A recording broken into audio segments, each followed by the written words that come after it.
Boom, boom, boom, boom, boom, boom, boom, boom, boom. Hey, what's up, guys? Welcome back to Clint Likes Everything, the place where we talk about all of your favorite movies and streaming shows.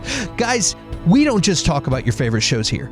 You help us talk about it. If you want to be involved, first of all, hit the subscribe button, give us a like, and down in the show notes, I have questions and an email address. If you want to be in the next House of the Dragon video, send us your videos, your thoughts, answer those questions, send me the video. If I can, I'll slide it into the next video. But anyway, let's get on with it, guys. This was an exciting episode. We're going to talk to Curtis, Derek, and our friend Danielle all about it. Hey, it's Danielle. Rate this episode 1 out of 10. For me, this episode was a 10. I loved this whole thing. 10. Awesome. I'm gonna say 8.5 or 9. There's a lot of characters in this show that I still don't care about, but I think the show is solid and the story is good and the acting is great. So 8.5. I'm gonna go 9 because we'll talk about it in a minute. There was a couple issues I had, but honestly, it was great episode. So on 1 through 10, I'd probably put it about a 7. I think that it did a good job of having some high notes and sprinkling in some characters that are going to be major players down the line. Obviously, that ending was really solid, but I think pacing could have been a little bit better. It kind of went here and there, had some quiet times, and then ended on the highest note, which is kind of a Game of Thronesy thing, but I think pacing could just been a little better. What is your favorite part about this episode? Man, it's a bittersweet thing because I hate Damon. Ever since he cheated at the joust, I'm like, screw this guy, kill him. That made me so mad. I don't like Damon at all. But him charging in single-handedly, fighting everybody was really cool. That was a fun action sequence. So I'm going to go with that, even though I hate Damon. When Damon goes and he goes in there and just starts kicking everybody's ass. As soon as this scene kicked in, I was standing on my bed. I was like, "What? Yes!" And I was super excited. So that's my pick. My favorite part was Rhaenyra killing the boar, and then subsequently coming back to the hunting grounds covered in blood with this boar. Again, I felt in the last episode when she showed up on her dragon against Damon, she was like going, "I'm the fucking heir. I'm the heir." And then this time too, when they go hunting, which we'll talk about in a minute, and she's the only one that actually hunts anything and successfully. Like, she's like, "I'm the heir. I'm gonna rule this shit. So get ready." So I would have to say my favorite part is the really subtle way that they're sort of sprinkling in some characters that will become really big down the line. My first time going through with Game of Thrones, having read the books, it's a very similar experience of like, oh, I know what's coming. And there were a couple of those this time where there was like 1 or 2 people where I'm like, I hate that guy. I hate that guy so much, and other people are going to hate him too. Or like they just introduced, potential baby daddy, and now we get to wait and see what they do with it. What didn't you like about this episode? To me, as awesome as the Damon sequence was, it seemed convenient. I don't think they gave it enough time to breathe. To be fair, they did a time jump at the beginning of this episode of about 2 years. They're automatically have been losing for a while, and then they have like a 30-second to like 1 minute and a half conversation of going, we need one guy in there, and that guy's got to be Damon, because they know the dragon won't come if Damon's not riding it. And that's why the guys come out of the caves, and they're like, well, you've got to convince him to do it. And then the letter comes at that exact time, and then the sequence happens. So it would have been better if they'd been talking about this plan, at least throughout that episode for a while, showing more, saying, like, well, we've got this plan, but, like, Damon's not going to do this. And then have him going, like, I'm not going to do that. Like, that's just stupid. And then the letter comes, and he's like, well, I'm not going to have my brother save me again, and go do it. It didn't ruin the episode in any way. It just, to me, one of the best parts of the episode was a little rushed or diminished because it was like the best part of the episode, and they didn't spend enough time on it. So that kind of drug it down for me. What I didn't like about this episode, I didn't like the King Viserys. This is a hunting trip. They basically catch a stag. It wasn't the white stag, but they basically catch this thing. They're like, oh, it's not white. Sorry, Your Highness, but here it is. Go ahead and kill it. And you could tell the king didn't want to kill this animal. and he didn't want to do this, but he's like, it's tradition, I have to do this. But they just held this thing, and he just walks up with a spear and basically execute. Yeah, I was going to say euthanize, but execute this poor animal. That was a CGI animal, but it's still, he just kills this thing, and it's like, there's no sport in that, and then you see it die, like, ah, and I'm like, oh, this is hard to watch. It sucks. So yeah, I didn't like that. Yeah, the killing the big deer was weird. Just the whole thing, and like he couldn't even do it in one hit, so then it kind of made him look weak in front of everybody, and it was well done, but like just the awkwardness in the air that was there afterwards. It was, that's the type of stuff, like that's how you get overthrown. You need to do better.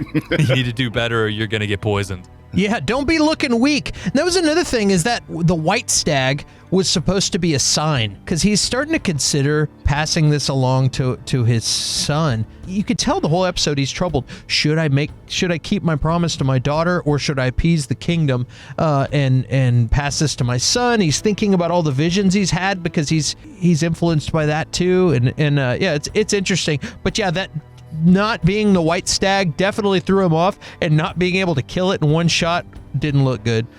So I would say it's not my least favorite because it was bad. It was actually very good. But the conversation that Rhaenyra had with her father at the table, where she's essentially just saying, just cast me aside, I know it's coming.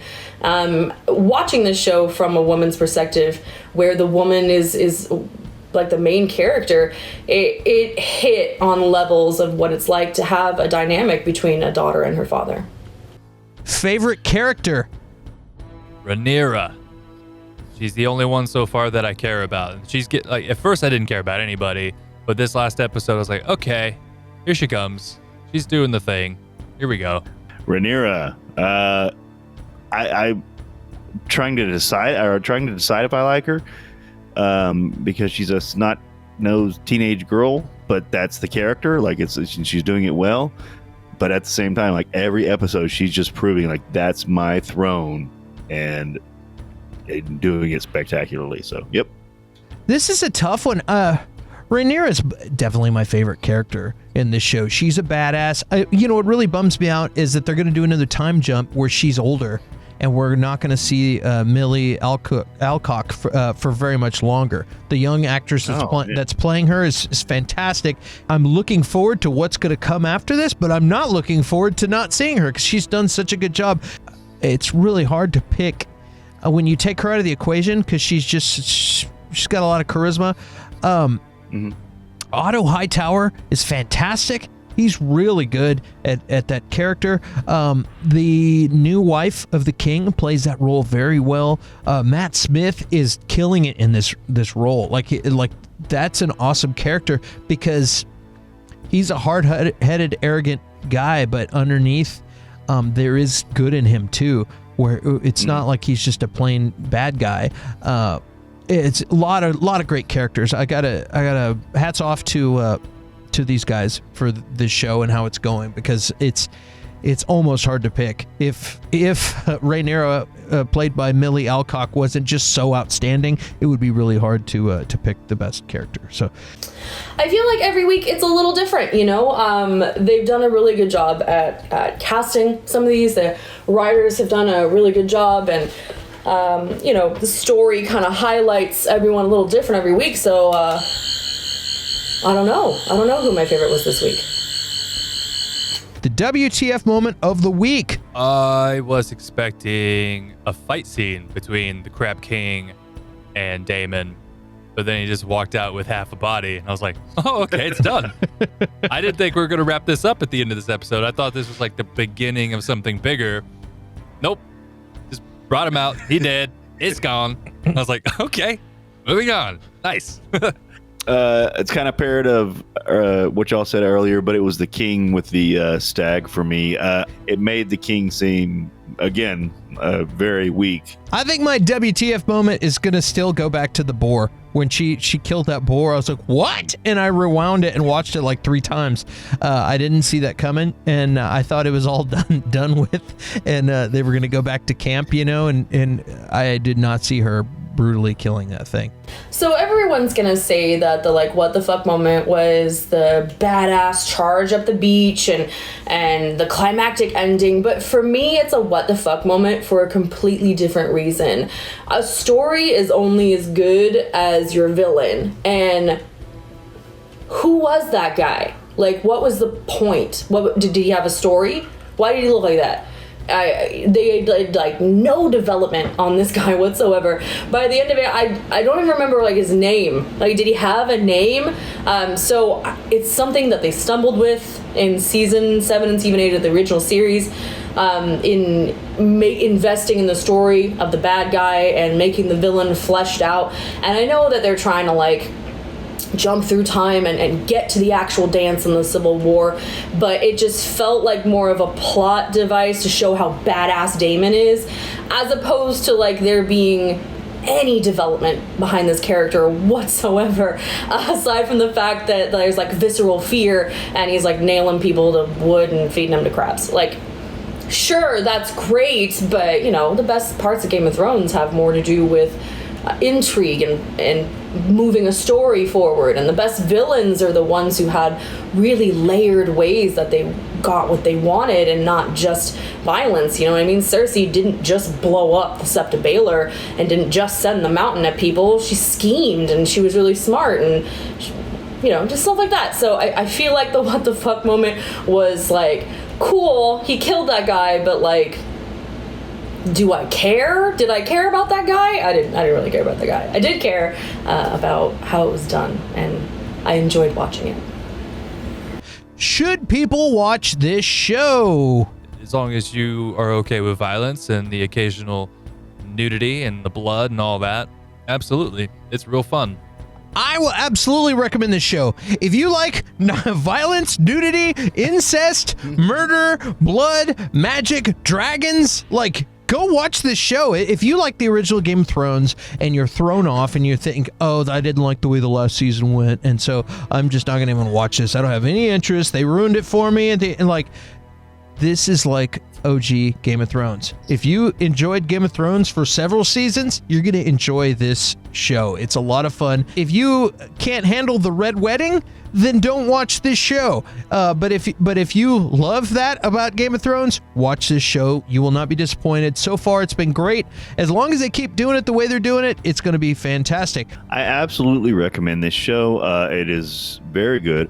You can start watching this show without seeing Game of Thrones, and it might even be better to watch this first. I don't know. Again, there's going to be some people, like Derek was saying, there's going to be some people who just aren't into it because it's fantasy and stuff to a degree, but a lot of the show is human politics, human drama, and yes, glorious bloody violence. That's the only thing. I have people that have disliked the show are people that don't like that kind of stuff, and they're like, I just can't watch it. And I mean, fair enough. I'm nothing against them. That's your thing, but that's really the only negative that I've heard about people that have actually watched the show. I mean, of course everyone should be watching this. It's Game of Thrones, and the fact that George R.R. Martin is one of the showrunners, so it's not going to get derailed by people who aren't invested in the story and where it should go. It's a little bit of a red flag that Miguel Sapochnik stepped away, but I don't think that's necessarily going to make or break. I figure this show is probably going to have right around a 5-season run, and the story goes in just crazy ways. And there's a lot of really good, stuff coming up between intrigue and betrayals and battles and just tons and tons of death.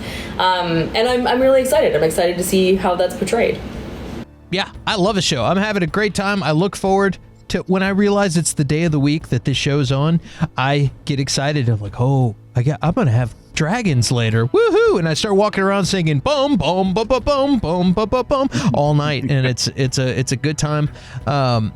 Yes, all your old friends that used to come over for Game of Thrones watch parties, call them up, have them come over, bring some rum cake and dirty rice, and watch some Game of Thrones. It's a good time. Well, thanks for watching, guys. If you want to be involved in the next episodes, again, I've got information in the show notes. Be sure to hit the subscribe button and keep watching the show. It's fantastic. We will see you soon.